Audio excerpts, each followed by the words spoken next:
જય માતાજી, મારા ઘરે લઈ જાવ. સ્વાગત છે નવા વ્લોગમાં. આવ્યો બાબતે મજામાં જશો. આજે નાય ધોઈને ફ્રેશ થઈ ગયા કારણ કે હતા કલેજાના લગન. આ મિત્રો આ કાલ કપડા લાવ્યા ઈ જ છે. ચાલો જઈએ ડાયરેક્ટ કલેજાના ઘરે જઈને પડાઈ લીધા 2-3 કિલો ફોટા. ના બાકી ખર્ચો હારી પેટ કર્યો લાગે. બાપા હવે આપણું કઈક ગોઠવો હોય બધાનું થઈ ગયું, આપણે જ રહી ગયા લાગી.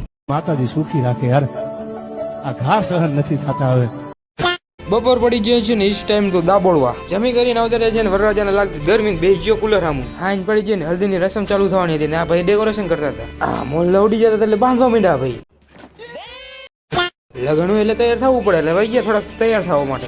વાળ કપાઈને થઈ ગયો વરરાજો તૈયાર. ઇસ ટાઈમ ફપકાઈને ઘર બાજુ વાતો જાણે એટલી સિરિયસ કરતો હતો જાણે કઈ મુકા કાકા મીટિંગ હોય.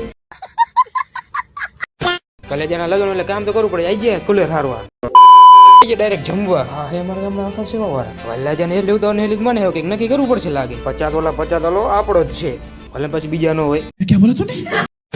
ઇસ ટાઈમ તો હતી વલ્લાજાની એન્ટ્રી બેજે ગાડીમાં હેરે. अरे साला इतना अलग फ्रॉड चल रहा है. फ्रॉड कोई सब રાજે પાર્ટી રાખી નાસ્તો તો હોય ત્યાં ખાઈ લીધો નાસ્તો. તોફલા તો ગાતો હતો પૈસા વસૂલ લેવો.